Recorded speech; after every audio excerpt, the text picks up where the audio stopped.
Olá, seja bem-vindo ao canal Recalculando a Rota. Eu sou seu irmão em Cristo, Davi Nascimento. Hoje nós vamos falar sobre oração, a oração da forma que Jesus nos recomendou. E dentro da recomendação de Jesus, nós vamos ver três pilares muito importantes.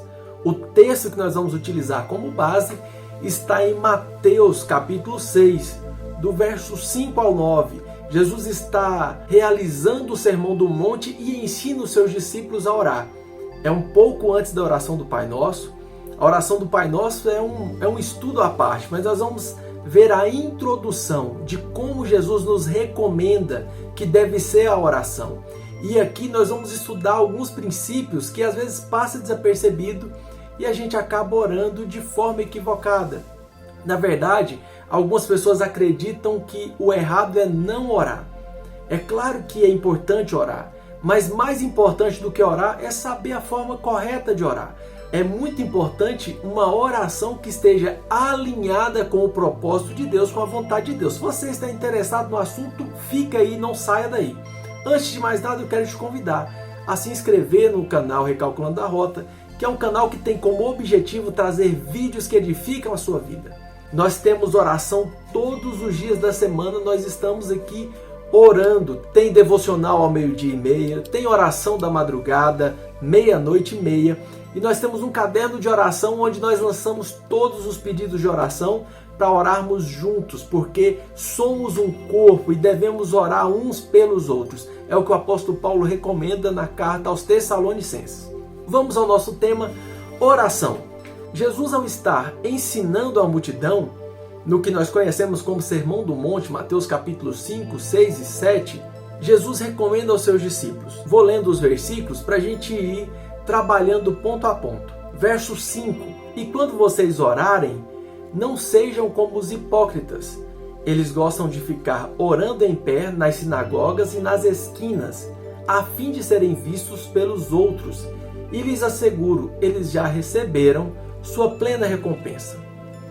O judeu, ele tinha alguns horários que ele costumava orar. Até hoje, os mais tradicionais têm seus horários de orar. A gente consegue perceber essa disciplina em pessoas do Oriente quando você tem contato com o muçulmano. O muçulmano deu a hora dele orar, chegou naquele horário, ele pode estar onde for, ele vai parar e vai fazer sua oração. Então o judeu, ele tinha a oração do Shema, que é uma confissão de fé baseada em alguns textos de Moisés que está ali em Deuteronômio e outro texto que está no livro de Números. Eles faziam essa oração 2 vezes por dia. Uma eles deveriam fazer enquanto estavam em pé, durante o dia, e a outra antes de dormir, quando eles já estavam deitados. Eles também tinham o hábito de fazer uma oração das petições. Eram 18 petições, davam mais de 900 palavras e eles repetiam essa oração 3 vezes ao dia. Uma vez pela manhã, às 9 da manhã, outra às 3 da tarde e outra vez à noite. Então eles tinham uma rotina de oração. Só que o que Jesus detecta é que muitos dos seus contemporâneos ali faziam essa oração simplesmente por rotina. Era no automático, e alguns faziam isso para mostrar aos outros que estava fazendo. E Jesus fala, se você está orando para que os outros vejam que você está orando, você já recebe sua recompensa aqui. E aí ele continua, o verso 6, mas quando você orar, vá para o seu quarto, feche a porta e ore ao seu pai que está no secreto. Então seu pai que vê no secreto o recompensará. Então aqui vem um princípio muito importante. O termo utilizado para quarto, o termo que Jesus pronuncia ali, é o tameion. Esse tameion era uma câmara. Jesus fala, entre para a sua câmara. E essa câmara, na verdade, era uma dispensa de alimentos, porque as casas eram muito simples, os quartos não havia tranca, não havia como trancar. Esse aqui era o único lugar da casa que poderia ser trancado. Era um local onde o dono da casa guardava o seu mantimento, e mantimento está muito ligado à sobrevivência, e também era um local que nem todos tinham acesso, os visitantes não tinham acesso a esse local.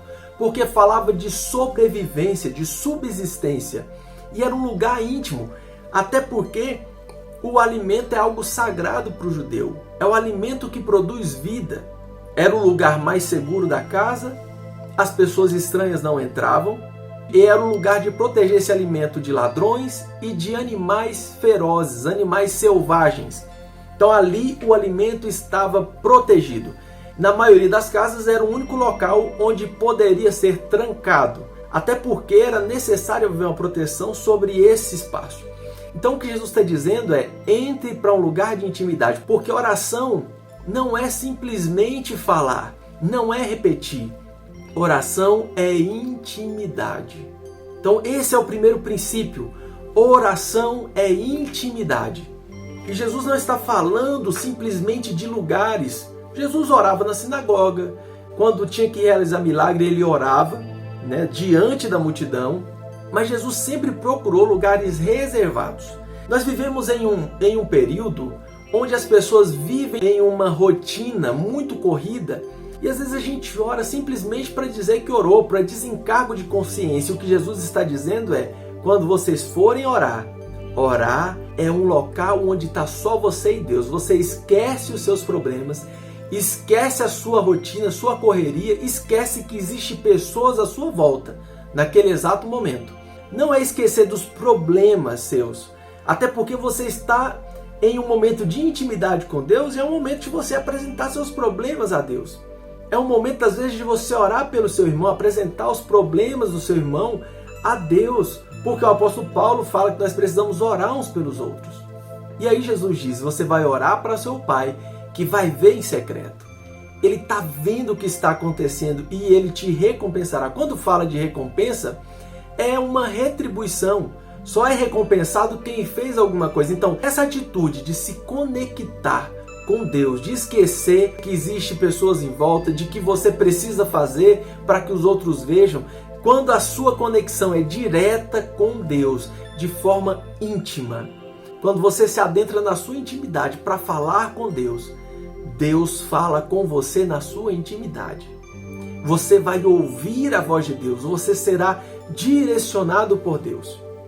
Seguindo aqui, nós vamos ter ainda outros 2 pontos muito importantes. Verso 7. E quando orarem, não fique sempre repetindo as mesmas coisas, como fazem os pagãos. Eles pensam que por muito falarem, serão ouvidos. Nós vimos o que a oração é intimidade. E aqui nós temos 2 pontos nesse versículo do que a oração não é. Primeiro, oração não é repetições de palavras, não é amontoar palavras, não é sair falando, porque esse era o entendimento dessas pessoas, eles viviam repetindo orações. Inclusive Jesus logo na sequência vai ensinar uma oração que a gente chama da oração do Pai Nosso, e muitas pessoas acham que precisa repetir aquela oração. E Jesus um pouco antes está dizendo que oração não é ficar repetindo palavras. Então, oração não é simplesmente lançar palavras, jogar palavras. E nem também é um meio de convencer a Deus, porque havia um entendimento, principalmente entre os pagãos, de que quando eu insisto muito, a divindade vai me ouvir. Então eu vou falar até Deus ficar constrangido e fazer o que eu quero, ou então até Deus entender que o que eu estou querendo realmente é bom. Então a gente ora achando que vai converter Deus para o que a gente acredita, para o que a gente quer. Oração não é repetir palavras e nem é um instrumento para tentar convencer Deus. E aí Jesus fecha com algo muito importante. Não sendo algo para convencer Deus, para que é a oração? Verso 8. Não seja igual a eles, ou seja, igual aos pagãos, porque o seu Pai sabe do que vocês precisam antes mesmo de vocês pedirem. Então, se a gente está orando e o que a gente fala não é para convencer Deus, para que serve a oração? A oração, esse lugar de intimidade, é o momento, é a circunstância onde nós ouvimos Deus, é onde nós entendemos que o Deus que tem pensamentos mais altos do que os nossos, que tem caminhos mais altos do que os nossos, conhecendo a nossa necessidade, é na oração que nós começamos a buscar o propósito de Deus, a fazer a vontade de Deus, do Deus que conhece as nossas necessidades. É nesse ambiente de intimidade que nós nos achegamos a Deus e que Deus fala aos nossos corações, que Ele nos recompensa no secreto. Essa recompensa que temos de sermos direcionados por esse Deus que conhece todas as nossas necessidades. Isso aqui é justamente ter a mentalidade transformada, começar a andar de acordo com a vontade de Deus, a renovação da mente. Mas aí muita gente pensa, se eu não tenho que ficar falando, então quer dizer que eu posso orar rapidinho, Deus sabe de tudo.